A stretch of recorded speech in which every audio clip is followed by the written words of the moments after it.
আসসালামু আলাইকুম রহমতুল্লাহ। M K জামান রচিত easy plus hand note and বিশ্বমানের বইয়ের পক্ষ থেকে আপনাদের স্বাগত।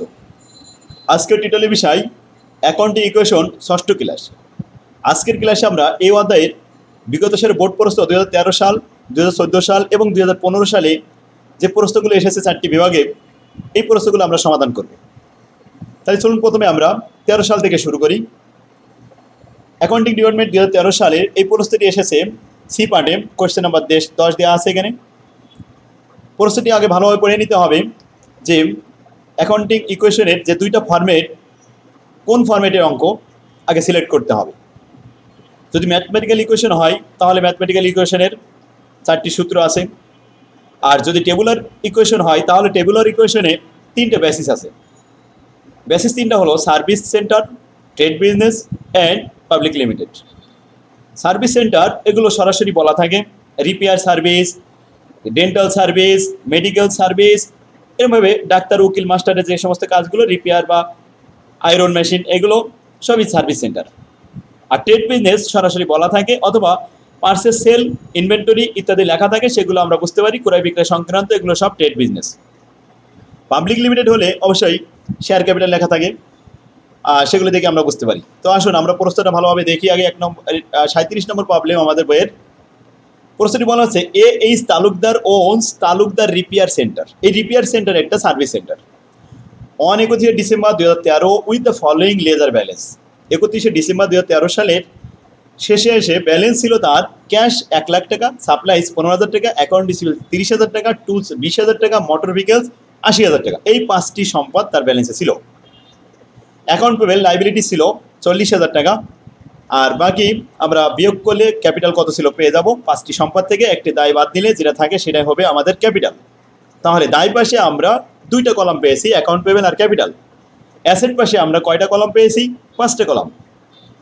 এছাড়া আমরা প্রশ্ন ভালোভাবে পড়ে দেখব যে 5টা কলাম যে অ্যাসেট আসছে, এছাড়াও তো অন্য সম্পদও আসতে পারে, যেমন প্রিপেইড রেন্ট, প্রিপেইড ইন্স্যুরেন্স, এগুলো তো আসতে পারে। তাহলে এটা আমরা কীভাবে বুঝবো? প্রশ্নটা আগে পড়ে নিতে হবে। ভালোভাবে প্রশ্নটা পড়ে তারপরে আমরা দেখবো যে আর অন্য কোনো সম্পত্তির নাম আছে কিনা। আর পরে সেন্টেন্স বলা আছে during the month of January 2014 সাল।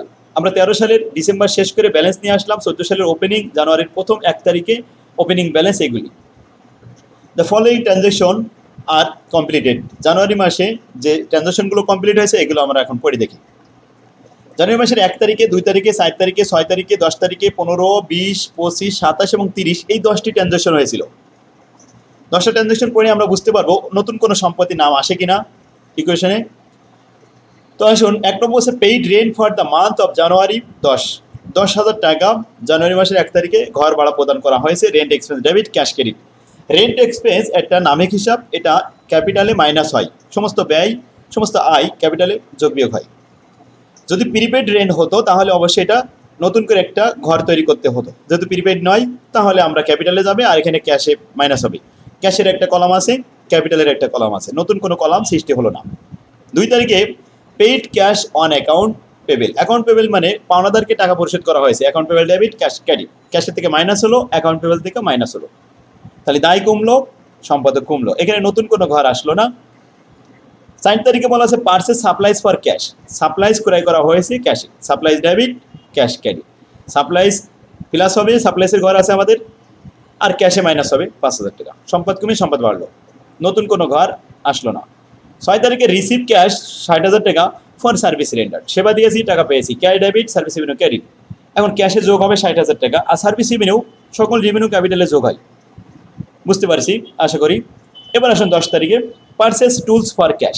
নতুন করে টুলস ক্রয় করা হলো নগদে, তাই টুলস ডেবিট, ক্যাশ ক্রেডিট। ক্যাশের থেকে মাইনাস হলো 10,000 টাকা, আর টুলসে প্লাস হলো 10,000 টাকা। টুলস তো আমাদের একটা কলাম আছে, নতুন কোনো কলাম নয়, এটা পুরানো কলাম, 5টা কলামের মধ্যে একটা। 15 তারিখে বিল ফর সার্ভিস রেন্ডার 30,000 টাকা। সেবা দিয়েছি, বিল করেছি, কিন্তু টাকা পাইনি, তাহলে বকে আয়। Account receivable debit, service revenue credit. Account receivable যোগ হবে 30,000 টাকা, সার্ভিস রেভিনিউ ক্যাপিটালে যোগ হবে 30,000 টাকা। নতুন কোনো ঘর আসলো না। 20 তারিখে purchase supplies on account. Supplies কিনেছি বাকিতে 20,000 টাকা, তাহলে supplies debit, account payable credit. Account পেবেলে ঘর আছে, সেখানে যোগ হবে। সাপ্লাইসের ঘর আছে, সেখানেও যোগ হবে, তাহলে নতুন কোনো ঘর এখানে আমাদের তৈরি করা লাগলো না। 25 তারিখে receive payment against the bill January 15। আমরা জানুয়ারি 15 তারিখে যে সেবা দিয়েছিলাম বাকিতে, সেই 30,000 টাকা এখন আদায় হলো 25 তারিখে। যাবে হবে ক্যাশ ডেবিট, ক্যাশে যোগ হবে, অ্যাকাউন্ট রিসিভ ক্রেডিট, অ্যাকাউন্ট রিসিভে বিয়োগ হবে। তাহলে নতুন কোনো কলাম আসলো না, এই দুটো কলামই আমাদের প্রথমেই ছিল। 27 তারিখে রিসিভ অ্যাডভান্স পেমেন্ট অফ টাকা 20,000 ফ্রম এ ক্লায়েন্ট। কোন ক্লায়েন্টের কাছ থেকে পাওয়া গেছে এটা? মক্কেল বলছে who will be served next month, যাকে সেবা দিতে হবে পরবর্তী মাসে, তাহলে অগ্রিম নিয়েছি। যাবে হবে cash debit unearned service revenue credit. Unearned service revenue এটা একটা দায়, তাই অ্যাকাউন্ট পেবেলে দেওয়া যায়, অথবা আনআর্ন নামে একটা নতুন কলাম তৈরি করা যায়। যেহেতু জায়গা কম, তাই আমরা আনআর্ন তৈরি করলাম না, অ্যাকাউন্ট পেবেলে যোগ করে দিব ক্যাশে এবং অ্যাকাউন্ট পেবেলে। নতুন কোনো কলাম আর আসলো না।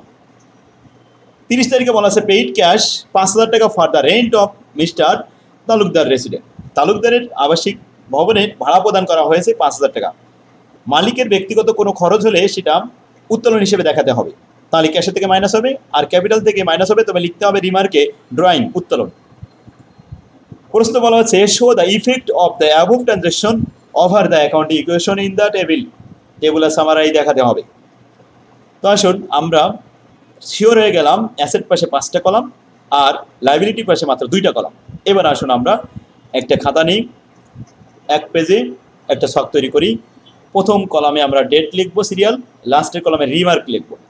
মাঝে যে জায়গা থাকবে, যেহেতু লাইবিলিটির পাশে মাত্র 2টা কলাম পড়ে দেখেছি, তাহলে ছোট হবে, তাই সাইডে একটু ছোট জায়গা রাখলাম। অ্যাকাউন্ট পেবেল এবং ক্যাপিটালের জন্য ছোট ছোট জায়গা রাখলাম তাই পাশে। আর অ্যাসেট সাইডে যেহেতু 5টা কলাম হবে, তাই একটু তুলনামূলক বড় কলাম করলাম। এখানে 5টা column, cash, account receivable, supplies, tools এবং মেশিনারি। এরপরে আসুন আমরা রো তৈরি করব কি হবে। এখানে কয়টা রো দিব? এখানে যে 10টা ট্রানজ্যাকশন আছে আর একটা ব্যালেন্স আছে, তাহলে মোট 11টা রো আমরা এখানে দিব। ব্যালেন্সের জন্য একটা, আর এই জানুয়ারির 1 তারিখ, 2 তারিখ, 4 তারিখ, 6 তারিখ, 10 তারিখ, 15 তারিখ, 20 তারিখ, 25 তারিখ, 27 এবং 30 তারিখ, এই মোট 10টা। তাহলে কয়টা রো হলো? 11টা রো। এরপরে টোটাল ব্যালেন্সের জন্য একটা থাকবে, এখানে প্রথম ব্যালেন্সের জন্য একটা আর টোটালের জন্য একটা, এই দুইটা সবসময় এক্সট্রা দিতে হবে। ঠিক আছে, মিডিলে এই জায়গাগুলো রাখতে হবে, এভাবে রেখে দিতে হবে, মাঝে এখানে সমান সমান দিতে হবে। তো ঘর সম্পর্কে আপনারা যথেষ্ট জানেন, এর আগেও দেখেছেন। এখন আসুন ট্রানজ্যাকশনগুলো একটু বসানো শেখাই। প্রথমে ব্যালেন্সগুলো বসাই। ক্যাশ 1 লাখ টাকা, 1 লাখ টাকা ক্যাশের মধ্যে বসালাম। সাপ্লাইজ 15,000 টাকা, অ্যাকাউন্ট রিসিভেবল 30,000 টাকা, টুলস 20,000 টাকা, মোটর ভেহিকেলস 80,000 টাকা। মোট সম্পত্তি যোগ করে অ্যাকাউন্ট পেবেল 40,000 টাকা বাদ দিলাম। 2,05,000 টাকা ইনভেস্টমেন্ট অ্যাজ ক্যাপিটাল, ক্যাপিটাল স্বরূপ বসানো হলো। এবার আসুন 1 তারিখে পেইড রেন্ট, রেন্ট প্রদান করা হয়েছে 10,000 টাকা, তাহলে rent expense debit cash credit, ক্যাশের থেকে মাইনাস হবে, আর যেহেতু এটা এক্সপেন্স ক্যাপিটাল থেকে মাইনাস হবে। কত হাজার টাকা? 10,000 টাকা। তাহলে আমরা 1 তারিখের লেনদেনটা পেয়ে গেলাম, ক্যাশে মাইনাস করলাম আর ক্যাপিটালে মাইনাস করলাম, লিখে দিলাম রেন্ট এক্সপেন্স। ক্লিয়ার? 2 তারিখের লেনদেন আসুন, paid cash on account payable, account পেবেলকে প্রদান করা হলো, তাহলে account payable debit, cash credit. এখন 2 জায়গায় যাবে, ক্যাশে মাইনাস হবে, অ্যাকাউন্ট পেবেলেও মাইনাস হবে, দায়ও মাইনাস হবে, সম্পদও মাইনাস হবে। ক্লিয়ার? নেক্সট নাম্বার 4 তারিখ, purchase supplies for cash, supplies বাড়বে আর ক্যাশ কমবে, তাহলে 4 তারিখে আমরা লিখলাম সাপ্লাইজ ডেবিট, ক্যাশ ক্রেডিট। এখন ক্যাশের থেকে মাইনাস হলো, সাপ্লাইজে প্লাস হলো। একটা ডেবিট হবে, একটা ক্রেডিট হবে, আর যেখানে যাবে সেখানে আমরা ঠিকই লিখে রাখছি। এবার আসুন 6 তারিখে রিসিভ ক্যাশ 60,000 টাকা ফর সার্ভিস রেন্ডার্ড, সেবা দিয়েছি, টাকা পেয়েছি, cash debit, service revenue credit. তাহলে আমরা 6 তারিখের এই ঘটনাটা 60,000 টাকা ক্যাশে যোগ করব আর ক্যাপিটালে যোগ করব। কেন ক্যাপিটালে যোগ করব? কারণ এটা আয়, সার্ভিস রেভিনিউ, সকল আয় ক্যাপিটালে যোগ হয়। ক্লিয়ার? নাম্বার 10, 10 তারিখে বলছে পারচেজ টুল ফর ক্যাশ, আবার নতুন করে আমরা টুলস ক্রয় করেছি নগদে, তাহলে টুলস আমাদের বাড়বে, সেখানে টুলসে প্লাস করলাম আর ক্যাশে আমরা মাইনাস করে দিলাম 10,000 টাকা। 15 তারিখে বিলস ফর সার্ভিস রেন্ডার্ড, সেবা দিয়েছি আর টাকা পাইনি, বকে আছে, account receivable debit, service revenue credit. তাহলে 15 তারিখে অ্যাকাউন্ট রিসিভেবল যোগ করলাম 30,000 টাকা আর সার্ভিস রেভিনিউ ক্রেডিট করলাম 30,000 টাকা। সার্ভিস রেভিনিউ কোথায় যায়? ক্যাপিটালে যোগ হয়, লিখে দিলাম। এরপর আসুন purchase supplies on account, supplies ক্রয় করা হয়েছে বাকিতে, তাহলে সাপ্লাইজ বাড়বে, অ্যাকাউন্ট পেবেল বাড়বে। তাই আমরা এটা 20 তারিখে চলে গেলাম, সাপ্লাইজের ঘরে ডেবিট লিখলাম 20,000 টাকা, অ্যাকাউন্ট পেবেল 20,000 টাকা, দুই পাশেই যোগ করে দেখা দিলাম। 25 তারিখে receive payment against the bill January 15 তারিখের বকেয়া আয় আদায় করলাম, তাহলে cash debit account receivable credit কত টাকা 15 তারিখে দেখে নেন। 30,000 টাকা লেনদেন ছিল 15 তারিখে, তাহলে এখন ক্যাশে যোগ হবে 30,000 টাকা আর অ্যাকাউন্ট রিসিভেবলে বিয়োগ হবে 30,000 টাকা। ক্লিয়ার? 15 তারিখের ওই 30,000। 25 তারিখ পর্যন্ত আমাদের শেষ হয়েছে। 27 তারিখে রিসিভ অ্যাডভান্স পেমেন্ট 20,000 টাকা from a client who will be served next month, যাকে সেবা দেওয়া হবে ভবিষ্যতে পরবর্তী মাসে। তার মানে cash debit unearned service revenue credit, এটা দায়। তাহলে ক্যাশ বাড়লো, ক্যাশে আমরা যোগ করলাম। আর এটা দায় বাড়বে আমরা অ্যাকাউন্ট পেবেল হিসেবে দেখাতে পারি, অথবা একটা কলাম এখানে করতে পারি নতুন করে unearned revenue, unearned service revenue নামে। দরকার নেই, আমরা অ্যাকাউন্ট পেবেলেই দেখাইছি 20,000 টাকা, দায় বাড়লো, সম্পদ বাড়লো। 30 তারিখে ক্যাশ পেইড ক্যাশ 5,000 টাকা for rent of Mister Talukdar resident, তাহলে মালিকের বসবাসের যে বাসাটা ওই বাসা ভাড়া প্রদান করা হয়েছে 5,000 টাকা, তাহলে ক্যাশে মাইনাস হবে আর ক্যাপিটালে মাইনাস হবে। তবে লিখতে হবে, এটা খরচ নয়, এটা কিন্তু ড্রয়িং মানে উত্তোলন লিখতে হবে। মালিকের ব্যক্তিগত কোনো খরচ যদি কারবার থেকে উঠাই তাহলে অবশ্যই সেটা উত্তোলন হিসেবে দেখাতে হয়। তো 30 তারিখে আমরা ক্যাশের থেকে মাইনাস করেছি 5,000 টাকা আর ক্যাপিটাল থেকে মাইনাস করেছি 5,000 টাকা, ড্রয়িং উত্তোলন লিখে। ট্রানজাকশন আমাদের শেষ হয়ে গেছে। এখন আমরা ব্যালেন্সগুলো সব যোগ করি, যেগুলো ব্র্যাকেট দেওয়া আছে এগুলো বিয়োগ করব আর ব্র্যাকেট ছাড়া এগুলো যোগ করব। ব্যালেন্স আসলে 1,55,000 টাকা, অ্যাকাউন্ট রিসিভেবলে 30,000 টাকা, আর সাপ্লাইজ এখানে আসছে 40,000 টাকা, আর টুলস হচ্ছে 30,000 টাকা, মেশিনারি 80,000 টাকা। অ্যাকাউন্ট পেবেল যোগ করে দেখা গেল, যোগ বিয়োগ করে 55,000 টাকা, আর ক্যাপিটাল যোগ বিয়োগ করে 2,80,000 টাকা। দায় পাশে এখন যোগ করলাম 55 আর 2,80, 3,35,000 টাকা। আর এদিকে অ্যাসেট পাশে 5টা যোগ করলাম 3,35,000 টাকা। দুই পাশ মিলে গেল, অঙ্ক সঠিক হয়েছে। সেক্ষেত্রে দেখুন, এই ছিল অ্যাকাউন্ট ইকুয়েশন। একটা ইকুয়েশন যদি ভালোভাবে বোঝা যায় তাহলে পরবর্তী সবগুলো ইকুয়েশন একই রকমই। তো আসুন, পরবর্তীতে 14 সালে অ্যাকাউন্টিং ডিপার্টমেন্টে এই অঙ্কটি এসেছে। অঙ্কটি সার্ভিস সেন্টার নাকি ট্রেড বিজনেস, এটা আমরা সিলেক্ট করার জন্য প্রথমে প্রশ্নটা পড়তে হবে। প্রশ্ন বলা আছে, the following transaction were experienced by Shafiq car washing trying October during October 2014 সাল। এই কার ওয়াশিং এটা কিন্তু একটা সার্ভিস সেন্টার, গাড়ি পরিষ্কার পরিচ্ছন্ন করার জন্য যে সেন্টারটা, এটা হচ্ছে একটা সার্ভিস সেন্টার। অক্টোবর 1, 4, 6, 8, 10, 15, 20, 25 ও 30 তারিখে লেনদেনগুলো সংগঠিত হয়েছে। এখানে আছে 9টি আইটেম, 9টি লেনদেন আছে। এখন এখানে কোনো ব্যালেন্স দেওয়া নেই, তাহলে আমাদের প্রশ্ন ভালোভাবে পড়ে অ্যাসেট পাশে কয়টা ঘর হবে আমরা সিলেক্ট করব, লাইবিলিটি পাশে কয়টা ঘর হবে সেটা সিলেক্ট করব। আমরা জানি অ্যাসেট পাশে 2টা কলাম সবসময় কমন থাকে, ক্যাশ এবং অ্যাকাউন্ট রিসিভেবল। আর পরবর্তীতে যদি কোনো কলাম বাড়ে, সম্পদের নাম আসলে নতুন করে কলাম বাড়বে। তাই পাশে 2টা কমন থাকে, অ্যাকাউন্ট পেবেল আর ক্যাপিটাল। তারপরে যদি নোট পেবেল হয়, আনআর্ন হতে পারে, এরকম ইত্যাদি। তো প্রশ্নটা আগে আমাদের পড়তে হবে, পড়ে দেখতে হবে কয়টা কলাম হবে। প্রশ্নটি বলা হচ্ছে, শফিক ইনভেস্টেড 20,000 টাকা cash to start a new car washing business. নতুন কার ওয়াশিং বিজনেস ব্যবসা শুরু করতে চাচ্ছে, 20,000 টাকা সে ইনভেস্ট করলো। তাহলে যাবে হবে ক্যাশ ডেবিট, ক্যাপিটাল ক্রেডিট। 2টা কলামে চলে গেল, ক্যাশের কলাম আর ক্যাপিটালের কলামে। ক্যাশে যোগ হলো, ক্যাপিটালে যোগ হলো। 4 তারিখে বলা হচ্ছে বিজনেস, এখানে বসে বড় ধার করেছে 4,000 টাকা from a bank and note payable issue. Note পেবেলের মাধ্যমে টাকা ধার করা হয়েছে, cash debit, note payable credit. দায় পাশে কিন্তু নোট পেবেল নামে একটা ঘর বাড়লো। অ্যাকাউন্ট পেবেল আর নোট পেবেল আর ক্যাপিটাল, তিনটে ঘর অলরেডি দায় পাশে হয়ে গেল। কার ওয়াশ ইকুইপমেন্ট কস্টিং টাকা 10,000 ওয়াজ পারচেজ ফর 5,000 টাকা ক্যাশ অ্যান্ড নোট পেবেল 5,000 টাকা। তাহলে 10,000 টাকা দিয়ে একটা ইকুইপমেন্ট ক্রয় করেছে, তাহলে ইকুইপমেন্টের জন্য একটা ঘর বাড়বে। এখন অ্যাসেট পাশে ঘর হয়েছে ক্যাশ, অ্যাকাউন্ট রিসিভেবল, ইকুইপমেন্ট। কয়টা? 3টা। লাইবিলিটি পাশেও কিন্তু 3টা হয়েছে। ক্লিয়ার হলাম। 8 তারিখে সাপ্লাইজ কস্টিং টাকা 2,000 ওয়ার পারচেস অন অ্যাকাউন্ট, বাকিতে সাপ্লাইজ ক্রয় করা হয়েছে। তাহলে supplies debit, account payable credit. Supplies একটা সম্পদ, তো সাপ্লাইজ বাড়লো। অ্যাসেট পাশে এখন 4টা কলাম হয়েছে, সাপ্লাইজের জন্য আর একটা নতুন কলাম হলো। তাহলে সাপ্লাইজ বাড়বে, অ্যাকাউন্ট পেবেল বাড়বে, দুটোই যোগ হবে 2,000 টাকা। 10 তারিখে 1,000 টাকা payment was made on note payable. Note payable পরিশোধ করা হয়েছে, ক্যাশের থেকে মাইনাস হবে, নোট পেবেল থেকে মাইনাস হবে। দায় পাশে নোট পেবেল আছে, ক্যাশ অ্যাসেট পাশে আছে, দুই জায়গা থেকে মাইনাস 1000 টাকা। এর জন্য নতুন কোনো কলাম আসলো না। তাহলে আমরা অ্যাসেট পাশে অলরেডি 4টা কলাম পেয়ে গেছি, লাইবিলিটি পাশে আমরা 3টে কলাম পেয়ে গেছি। এরপরেও আর আসে কিনা আমরা দেখি, প্রিপেড জাতীয় কিছু আসে কিনা। ক্যাশ রেভিনিউ 6000 টাকা ওয়াজ কালেক্টেড, আদায় করা হয়েছে।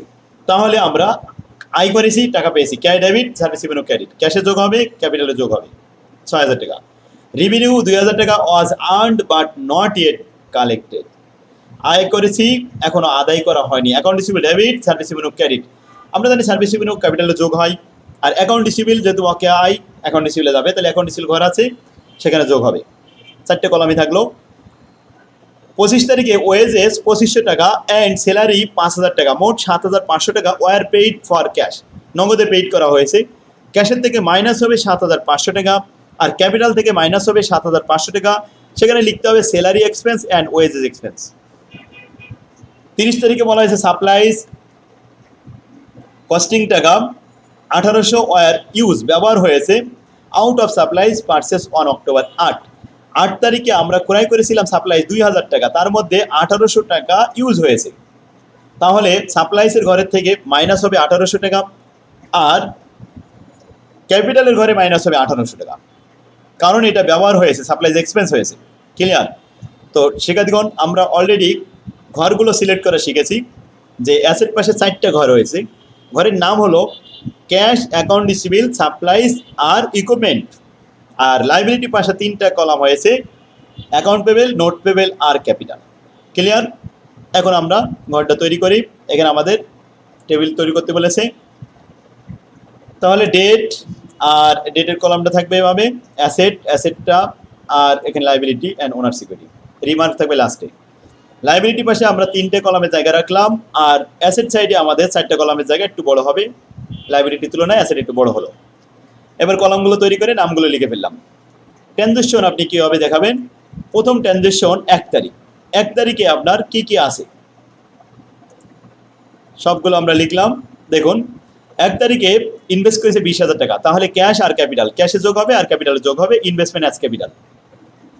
এরপরে 4 তারিখে বিজনেস বড় ধার করেছে 4000 টাকা নোট পেবেলের মাধ্যমে, তাহলে cash debit, note payable credit.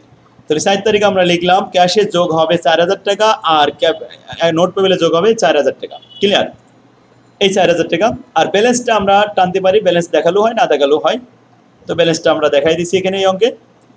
4 তারিখের পরে আসুন 6 তারিখে কার ওয়াশ ইকুইপমেন্ট ক্রয় করা হয়েছে, তাহলে আমাদের ইকুইপমেন্ট ডেবিট, আর কিছু ক্যাশ ক্রেডিট হয়েছে 5000 টাকা, আবার নোট পেবেল সাইন হয়েছে 5000 টাকা। নোট পেবেল বাড়লো, ক্যাশ কমলো, যখন ইকুইপমেন্ট 10,000 টাকা বৃদ্ধি পাইলো। তাহলে আমরা ইকুইপমেন্টের ঘরে দেখলাম 6000 টাকা, 10,000 টাকা প্লাস, ক্যাশের থেকে মাইনাস 5000 টাকা, আর নোট পেবেলে যেয়ে দায় বাড়লো আবার 5000 টাকা, পরে দেওয়া হবে এটা। 8 তারিখে কি ঘটনা হয়েছে? সাপ্লাইজ কস্টিং টাকা 2000 were purchase on account, supplies ক্রয় করা হয়েছে 8 তারিখে 2000 টাকা, supplies debit, account payable credit. তাহলে সাপ্লাইজ বাড়লো, অ্যাকাউন্ট পেবেল বাড়লো 8 তারিখে। দেখুন সাপ্লাইসের ঘরে 2000 টাকা, আর অ্যাকাউন্ট পেবেলের ঘরে 2000 টাকা। ক্লিয়ার? ব্যালেন্সটা এই যে নিচে অক্টোবরে 8 তারিখ, এই নিচে দিয়ে গেল যেটা, এটাই আমাদের লেনদেন, 2 জায়গায় যাচ্ছে প্রত্যেকটা লেনদেন। এরপর আসুন 10 তারিখে।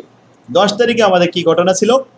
10 তারিখে ছিল টাকা 1000 payment was made on note payable, note পেবেলকে পরিশোধ করা হয়েছে। তাহলে ক্যাশের থেকে মাইনাস হবে আর নোট পেবেল থেকে মাইনাস হবে। ক্যাশের থেকে 1000 টাকা মাইনাস করলাম, আর নোট পেবেল থেকে 1000 টাকা মাইনাস করে দিলাম 10 তারিখ।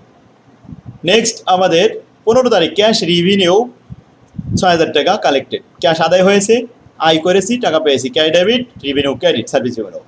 তাহলে ক্যাশে যোগ হবে আর সার্ভিস রিভিনিউ, এটা ক্যাপিটালে যোগ হবে, সার্ভিস রিভিনিউ লিখে দিতে হবে রিমার্কে। 20 তারিখে কি ঘটনা হয়েছে?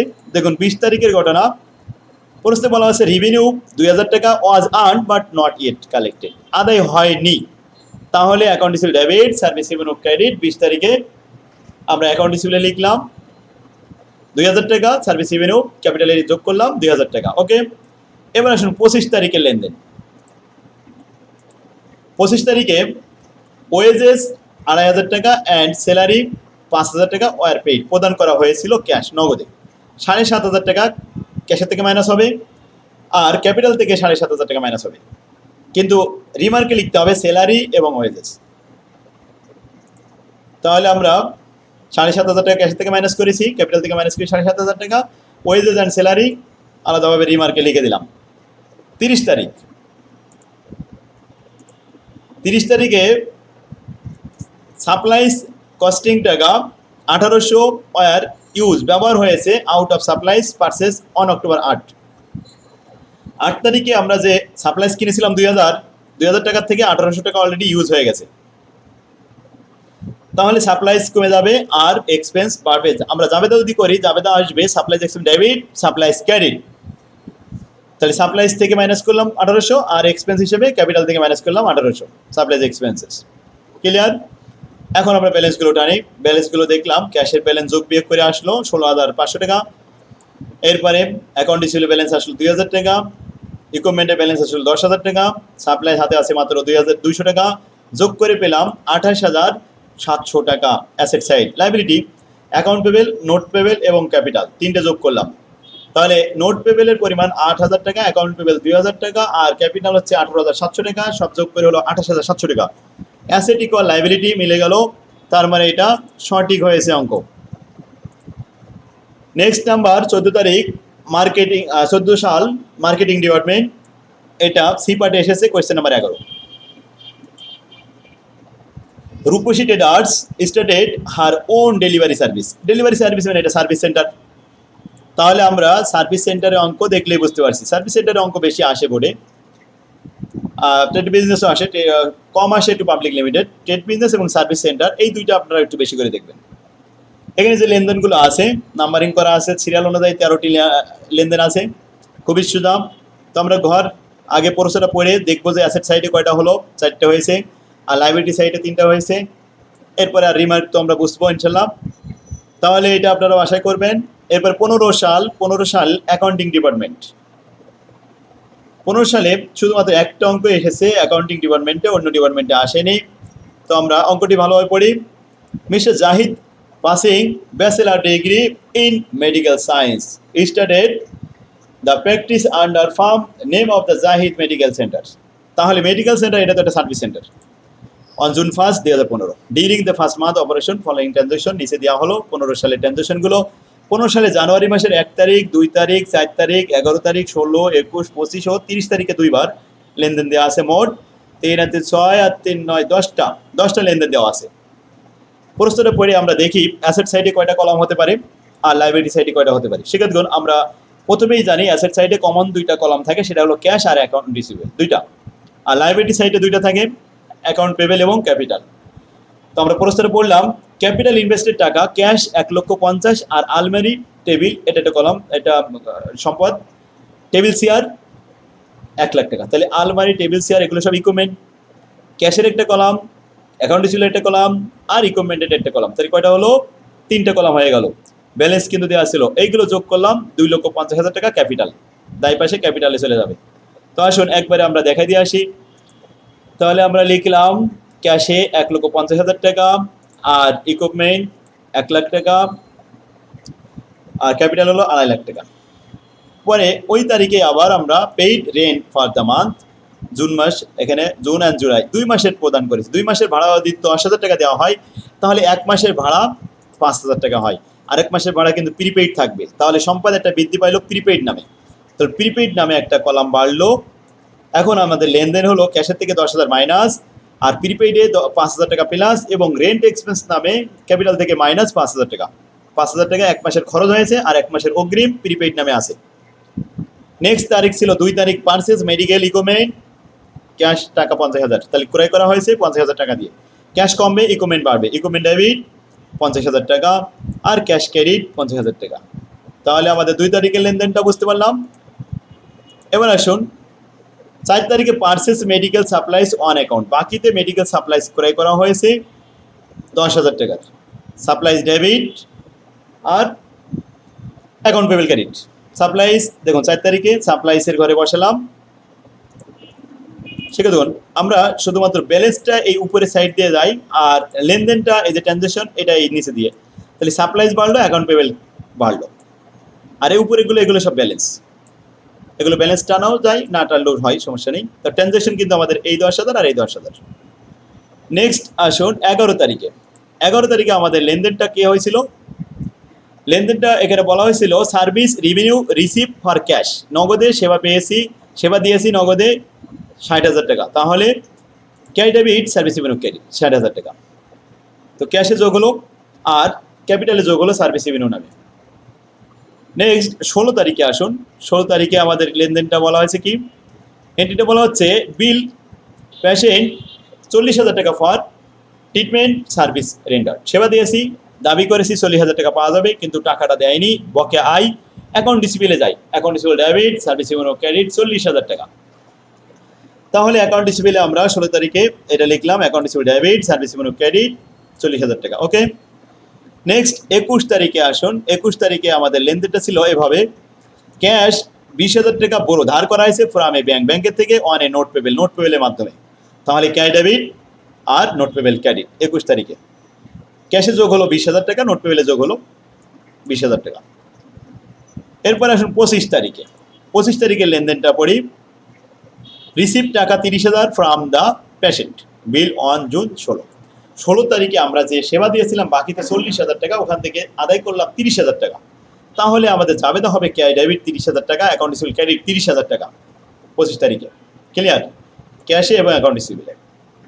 নেক্সট আসুন 30 তারিখের লেনদেনটা আমরা দেখি কি ঘটনা। 30 তারিখে বলা হচ্ছে রিসিভ টেলিফোন বিল ফর 5,000 টাকা। বিল রিসিভ করা হয়েছে মানে টাকা পেইড করা হয়নি, এটা আমাদের খরচ হয়েছে কিন্তু বকেয়া খরচ, পরে পেইড করব। তাহলে বিল, আমরা এখানে বিলের কাগজ আসলো 5,000 টাকা, এটা জাবেদা হবে টেলিফোন বিল এক্সপেন্সেস ডেবিট আর টেলিফোন বিল পেবেল ক্রেডিট, মানে অ্যাকাউন্ট পেবেলে দিলে চলবে। কয় টাকা? 5,000 টাকা। তাহলে এক্সপেন্স কোথায় যায়? ক্যাপিটালে মাইনাস হয়। আর বিল পেবেল কোথায় যায়? সমস্ত payable, bill payable, wages payable, salary payable, telephone bill payable সবই অ্যাকাউন্ট পেবেলে যায়। তাহলে অ্যাকাউন্ট পেবেল বাড়বে, ক্যাপিটাল কমবে 30 তারিখ। তো আসুন এটা আমরা দেখালাম যে অ্যাকাউন্ট পেবেলে বৃদ্ধি পেয়েছে 5,000 টাকা, টেলিফোন বিল, আর এটা খরচ হয়েছে, এটা টেলিফোন বিল এক্সপেন্সেস। লাস্ট একটা 30 তারিখ আছে, এই 30 তারিখে কি ঘটনা হয়েছে দেখুন। মেডিকেল সাপ্লাইজ অন হ্যান্ড, হাতে আছে মাত্র 2,000 টাকা। এখন সাপ্লাইজ আমাদের এই কলামে ছিল কত, আমরা এটা দেখলে বুঝতে পারবো। 10,000 টাকার কিনেছিলাম, 10,000-এর মধ্যে হাতে আছে মাত্র 2,000, আর এগুলো খরচ হয়ে গেছে, সাপ্লাইজ খরচ হয়েছে কত? 8,000 টাকা বিয়োগ করে আমরা পেয়েছি। এখন এই খরচটা ক্যাপিটালে মাইনাস করতে হবে সাপ্লাইজ এক্সপেন্স নামে। ক্লিয়ার? এখন আমরা সম্পদের ব্যালেন্স করলাম, ক্যাশের ব্যালেন্স আসলো 2 লাখ টাকা, অ্যাকাউন্ট রিসিভেবল আসলো 10,000 টাকা, সাপ্লাইজ ব্যালেন্স 2,000 টাকা, অফিস ইকুইপমেন্ট 1 লাখ টাকা, মেডিকেল ইকুইপমেন্ট 50,000 টাকা, এবং প্রিপেইড আছে 5,000 টাকা। এই সব মিলে যোগ করে 3,67,000 টাকা অ্যাসেট। লাইবিলিটি সাইডে আসুন, account payable, note payable, capital. Account payable balance 15,000 টাকা, নোট পেবেল 20,000 টাকা, ক্যাপিটাল 3,32,000, তিনটে যোগ করলে 3,67,000 টাকা। অ্যাসেট ইকুয়াল লাইবিলিটি দুই পাশ মিলে গেছে, তার মানে অঙ্কটা সঠিক হয়েছে। সেক্ষেত্রে দেখুন এই ছিল আমাদের ইকুয়েশন 15 সাল পর্যন্ত। আগামী ক্লাসে আমরা 16 সাল থেকে শুরু করব। আগামী ক্লাস দেখার জন্য আপনাদের আহ্বান রইল। আল্লাহ হাফেজ, আসসালামু আলাইকুম ওয়া রাহমাতুল্লাহ।